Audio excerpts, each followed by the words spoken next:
അതെ, ഈ യാത്ര എന്റെ ലൈഫിൽ ഒരുപാട് ആഗ്രഹിച്ചിരുന്ന ഒരു കാര്യമാണ് കേട്ടോ. കുറെ യാത്രകളൊക്കെ ചെയ്തിട്ടുണ്ടെങ്കിലും ഇതുവരെ മര്യാദയ്ക്ക് ഒരു സോളോ ട്രിപ്പ് എനിക്ക് എക്സ്പ്ലോർ ചെയ്യാൻ പറ്റിയിട്ടുണ്ടായിരുന്നില്ല. അങ്ങനെ ലൈഫ് വല്ലാണ്ട് എക്സോസ്റ്റഡ് ആയപ്പോൾ എന്നാ പിന്നെ ഒരു സോളോ അടിച്ചാലോ എന്ന ഒറ്റ മൈൻഡിൽ പുറപ്പെട്ടതാണ്. അങ്ങനെ വലിയ പ്ലാനിംഗ് ഒന്നും ഉണ്ടായിരുന്നില്ല. ഫസ്റ്റ് ടൈം ആയതുകൊണ്ട് നമ്മുടെ നാട്ടിൽ തന്നെ തുടങ്ങാന്ന് വെച്ചു. വേറെ എവിടെയല്ല, ദുൽഖർ പറഞ്ഞ പോലെ it's near to us, Vattavada. അങ്ങനെ നൈസായിട്ട് വീട്ടുകാരുടെ സമ്മതമൊക്കെ മേടിച്ചെങ്കിലും ചെറിയൊരു ടെൻഷനും കൺഫ്യൂഷൻസും ഒക്കെ എനിക്ക് ഉണ്ടായിരുന്നു കേട്ടോ. അങ്ങനെ നമ്മൾ കോഴിക്കോട് KSRTC സ്റ്റാൻഡിൽ നിന്ന് എല്ലാ ദിവസവും രാത്രി 10:45 പുലർച്ചെ 6:00 മൂന്നാറിലെത്തുന്ന KSRTCയിലായിരുന്നു യാത്ര. കോഴിക്കോട് ടു മൂന്നാർ വരെ ഒരാൾക്ക് ടിക്കറ്റിന് 400 രൂപയാണ്. അങ്ങനെ നല്ലൊരു ഉറക്കൊക്കെ കഴിഞ്ഞ് എണീറ്റപ്പോൾ തന്നെ മൂന്നാർ എത്തി എന്നുള്ള സിഗ്നൽസ് ഒക്കെ കിട്ടി തുടങ്ങി. ചുരം കയറും തോറും തണുപ്പ് കൂടി വന്നു. കോടമഞ്ഞ് നീക്കി നമ്മുടെ സൂര്യൻ മെല്ലെ പൊങ്ങി വന്നു തുടങ്ങിയിട്ടോ. തേയിലത്തോട്ടങ്ങൾക്കിടയിലൂടെ നേരം പുലരുന്ന കാഴ്ച അതിമനോഹരമായിരുന്നു. അതോടൊപ്പം ഇപ്പോൾ മൂന്നാറിലെ നീലവാക എന്നറിയപ്പെടുന്ന ജഗ്രാത്ത ഫ്ലവേഴ്സ് പൂത്തു നിൽക്കുന്ന കാഴ്ച അവർണ്ണനീയമാണ്. ഏകദേശം 6:30 തന്നെ മൂന്നാറിലെത്തിയിട്ടോ. അവിടുന്ന് 7:30 എടുക്കുന്ന കോവിലൂർ ബസ്സിൽ കയറിയാലാണ് നമ്മുടെ വട്ടവട എത്തുക. മൂന്നാർ ടു വട്ടവട റൂട്ട് പറഞ്ഞു കേട്ടതിലും അതിമനോഹരമായിരുന്നു. ചുറ്റും യൂക്കാലിപ്സ് മരങ്ങൾ നിറഞ്ഞ പാമ്പാടും ചോല ദേശീയോദ്യാനത്തിലൂടെയുള്ള യാത്ര ലൈഫിൽ എപ്പോഴെങ്കിലും എക്സ്പീരിയൻസ് ചെയ്യേണ്ടതാണ് കേട്ടോ.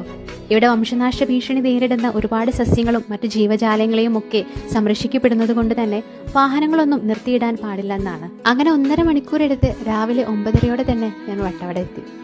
ചുറ്റും തട്ടുതട്ടായി കിടക്കുന്ന കൃഷിയിടങ്ങൾ, അതിനെ ചുറ്റിപ്പറ്റി കിടക്കുന്ന കുഞ്ഞു കുഞ്ഞു വീടുകളൊക്കെയുള്ള ഒരു കൊച്ചു ഗ്രാമമാണ് കേട്ടോ വട്ടവട. ഇത് തമിഴ്നാട് ബോർഡർ ആയതുകൊണ്ട് തന്നെ ഇവിടെ തമിഴ് സംസാരിക്കുന്നവരാണ് കൂടുതലും. അവിടെ നമുക്ക് ഫ്രീ ആയിട്ട് സ്ട്രോബെറി ടേസ്റ്റ് ചെയ്യാനൊക്കെ പറ്റും കേട്ടോ. ആ കാഴ്ചകളൊക്കെ കണ്ട് ഞാൻ നേരെ പോയത് വട്ടവടയിലെ മാജിക് വാലി എന്ന പ്രോപ്പർട്ടിയിലേക്കാണ്. അങ്ങോട്ടേക്കുള്ള ഓഫ് റോഡ് ഒരു രക്ഷയില്ലായിരുന്നു കേട്ടോ. ഇവരുടെ പേര് പോലെ തന്നെ സംതിങ് മാജിക് ഇസ് ദർ.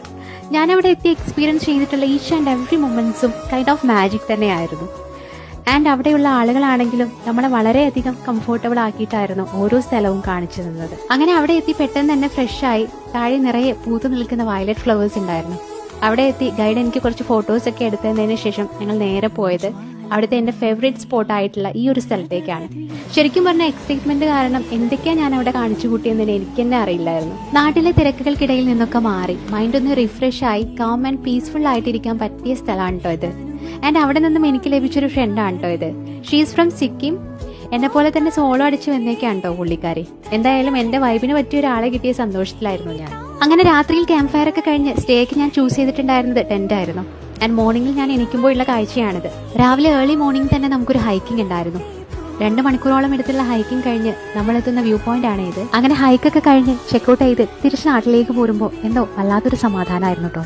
ഒരുപാട് നല്ല മൊമെന്റ്സും ചില നല്ല മനുഷ്യരും അവർ തന്ന കരുതലും ഒക്കെ തന്നെയാണ് എൻ്റെ ഈ യാത്രയിലെ ഏക സമ്പാദ്യം.